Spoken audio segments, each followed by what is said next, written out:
Welcome to the Steel City. Is everybody ready to go? Let's proclaim the greatest radio show. Welcome, fans, to a special edition of The Spread. It's the return of JK47 in studio here with Jay Dash and myself. Going to talk some Pittsburgh Pirate baseball. Tyler Glasnow, Dash, should this guy stay in the rotation? He was once the highest rated prospect in Pirates camp, I believe, and one of the top in baseball, and how the mighty have fallen. Well, he's still a top 10 prospect in all of baseball right now. He did not have his rookie status taken away from him yet. But it's a process with this guy. This guy's still very young. He's the same age Cole was during his debut. I think he might even actually be a little bit younger still than Cole was during his debut. And Cole went through college. Glasnow was just a fifth-round pick. The same year Cole was drafted, actually. And he was a smaller guy. He didn't have the big fastball or anything. He actually grew into the 6'9" guy that he is now while he was in the Pirates organization.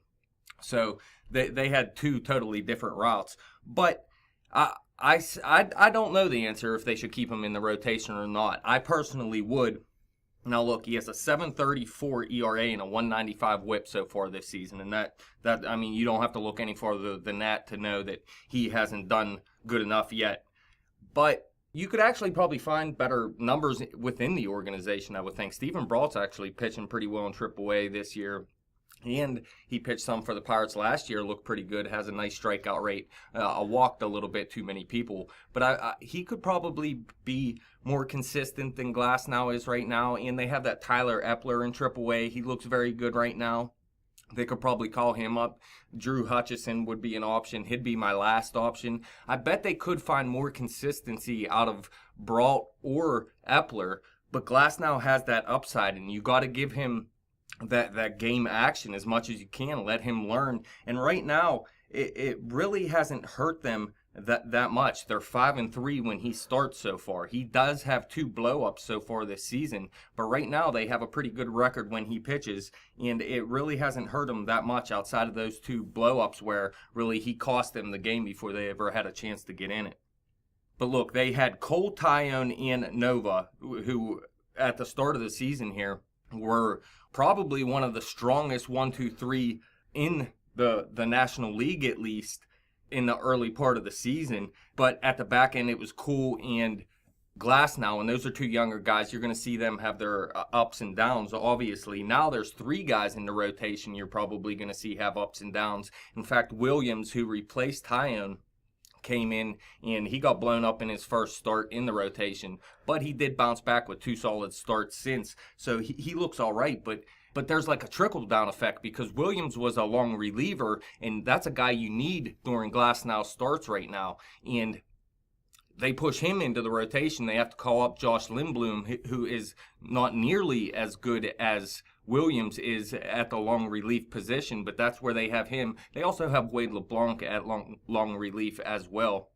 So they have options there. But the question is, now that you have 3 guys, Williams, Cole, and Glasnow, who are going to have their ups and downs. There's going to be times where you need those long relievers for them. So considering Tyone is gone now, and you got those 3 guys, is it a good time to maybe send Glasnow down and bring someone else up that's more reliable and can go a little bit deeper in the games? I say no. I say leave Glasnow in. What about you, 47? Well, I'm with you. I think the guy's definitely going to experience some growing pains. One thing that baffles me about Glasnow, though, is you see all these other phenoms coming up through the minors and actually dominating at the major league level. Yeah. Or not least throwing strikes. Yeah, I mean, it's tough for a guy his size, 6'9". Usually, well, there's hardly ever anybody that tall. Adam Wainwright is pretty much that size, though, and he figured it out, obviously. Well, I mean, he definitely reminds me of Randy Johnson a little bit. Only from the right side. Yeah, pretty much. I mean, big, tall, throws hard. And, it takes those tall guys time to figure it out as well. Actually, they compared Chris Sale to Randy Johnson at one time, and really Chris Sale blew him out of the water. Randy Johnson wasn't completely dominant from day one. You know, and another thing with Glasnow, too, is he absolutely needs to learn how to work ahead of hitters. Yeah, you got to throw that first strike, definitely. Constantly being behind. I mean, obviously, players' batting averages against you are going to multiply for every time you fall behind in the count, whether if it's 2-1, 3-1, 3-2, which is a full count, obviously. So, I mean, that's my key for him right there. I mean, the guy has the stuff. Yeah, I mean, once he figures out his control, he's going to start to dominate. Now, he has backed off like his 97, 98 mile an hour fastball at times, though, and he's done that to rein in his fastball when he's not hitting the zone where he wants to, and that's not a great thing either. No, You start throwing not. 93, 94, that's not what you want. You're piking it. Yeah, pretty much. So that's not something you want to see either. But you go back and look over his last 4 starts. He did have back-to-back quality starts at Cincinnati and versus Milwaukee. He let up 3 earned runs in each of those games, went 6 innings and 6 1/3 respectively. So 2 solid outings out of him, not bad. But then he did follow that up with one of his 2 blow-ups this season, 7 earned runs in 2 1/3 innings at Arizona. And that's what you want to try to limit. I think he has 8 starts so far. 2 of them got blown up. That's a little bit too often. You want to see that cut 1 every 6, 1 every 8. You got to try to cut back on those a little bit. But he did bounce back last time. 2 earned runs in 5 innings pitched and just gave up 3 hits. And that was against Washington, who has been the hottest offense in baseball so far. Well, which is a fact I'm going to make about Arizona because, I mean, it's tough to go to Arizona with that lineup that they have. Yeah, they've been one of the best teams in baseball so far as well, at least in the National League. I mean, that's pretty much what I expected of them last year. But Arizona? Yeah, I remember you did like Arizona last year. Actually, I kind of expected the Cubs to be what they are this year last year, and I thought they'd grow from that this year. They actually took somewhat of a step back early in the season, though. I think the Cubs can start to get on a roll at some point. Oh, absolutely. Joe Madden's going to get his team in high gear, and I just don't think there's a team in the Central that can match them right now. Maybe St. Louis. St. Louis is playing some good baseball. I mean, They're Milwaukee's well. playing good baseball. The Cincinnati was on a roll. They've fallen back down. No one's taken control of this Central yet, and that's why I think the Pirates are still in it. They're playing good baseball right now. They're 6-2 in their last 8 games. That's after a 6-game losing streak, so it's nice to see them bounce back.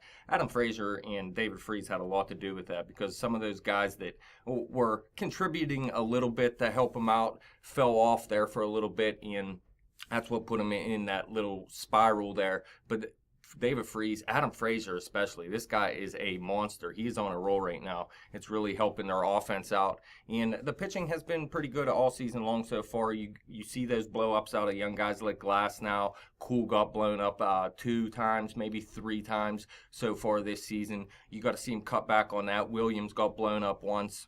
Really, Nova and Cole are the only ones that haven't got blown up so far. Even Tyone we've seen get blown up once or twice.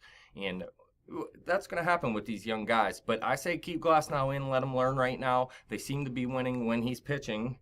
For the most part, 5-3 isn't a bad record. Now, if he keeps getting blown up, that record isn't going to continue to go like that. But I say let him learn right now. It's not hurting him at this point, so let it go. I think he has some easy matchups coming soon. He has I don't know if you want to consider the Mets easy, but they haven't been playing very well. Oh, no. I think he has them twice, and he has someone else that is not a very good team coming up here soon. So I let him go at least until the All-Star break. See what happens by the time you hit the All-Star break. Well, I think Glasnow's going tonight, isn't it? No, Garrett Cole's going tonight. I think No, the game's already over. They already played today. Yeah, I know. I'm talking about he's going to be pitching against Atlanta. That's that other bad team you were talking about. Oh, yeah, okay, yeah. Well, you said something about starting tonight. I didn't know what you were talking about. No. What about you, Jim? What do you think? Cut him. Cut. Well, I wouldn't go that far. I'd at least put him in the minors.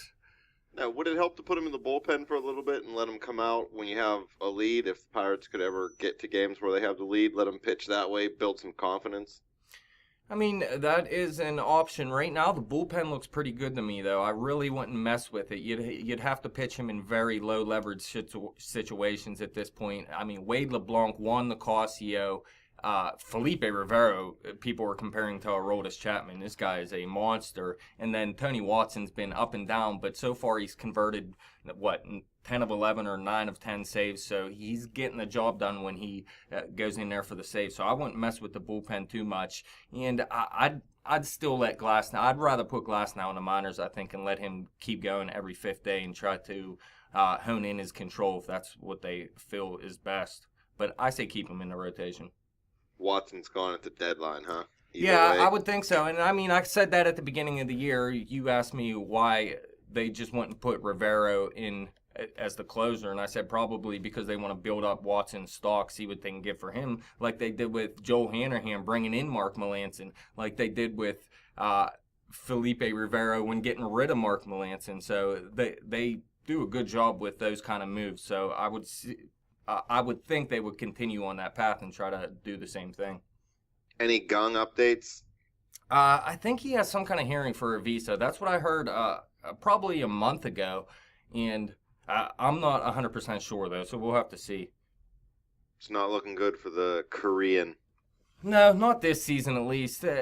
You said something about his career's over. I would see him getting a job somewhere at some point. Even if he never plays as a Pirate again, I would guess at some point someone would still give him a job. He'd still be somewhat young enough to find an opportunity somewhere. That's if Trump lets him in the country again. Yeah, well, that's why I don't really care. Well, plus Freeze has been playing well, man. I really don't care if Gung comes back or not. The rise of Adam Frazier really helps with that. I know the power isn't there with Frazier, but Bell's helping out in that department. So really, I mean, once you get Marte back, Harrison at third base, Frazier at second base, it sounds good to me with Bell at first and our regular outfield. So I don't know. Screw Gung if he doesn't come back. If he does, great.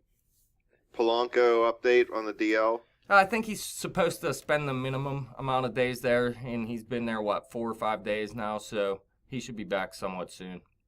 But I would bat him third and move Kutch to 6th in the lineup.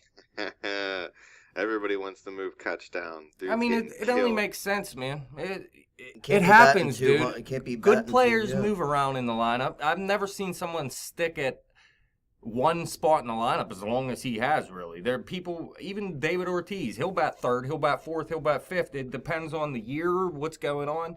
So, I don't know. Just, you don't have to keep him at the third spot forever. I think it's safe to say Barry Bonds always batted the third at work cleanup. He started out batting first, I remember. Yeah. Yeah, he was a speedster early on. Yeah, I mean, if you're crushing the ball your entire career and doing steroids, you'll stay at third and fourth. But, I mean, people move all over the place. Mookie Betts batted first and fourth this year, mostly. He started out in fourth. He struggled a little bit. They put him at the leadoff spot, and he took off. Right down the first base line. But that's it, man. Wrap it up. Questions or comments, hit us up on Twitter at bet_the_spread. Hit me up on Twitter at betjimthewin. Check out our Facebook page at facebook.com/betthespread. Come back to YouTube, share it with your friends. Baseball season's moving in almost the All-Star break. What, about a month and a half? I know that's not quite almost, but it moves quick. Yeah, I mean, Starling Marte, we're rolling into about halfway through suspension. Crazy.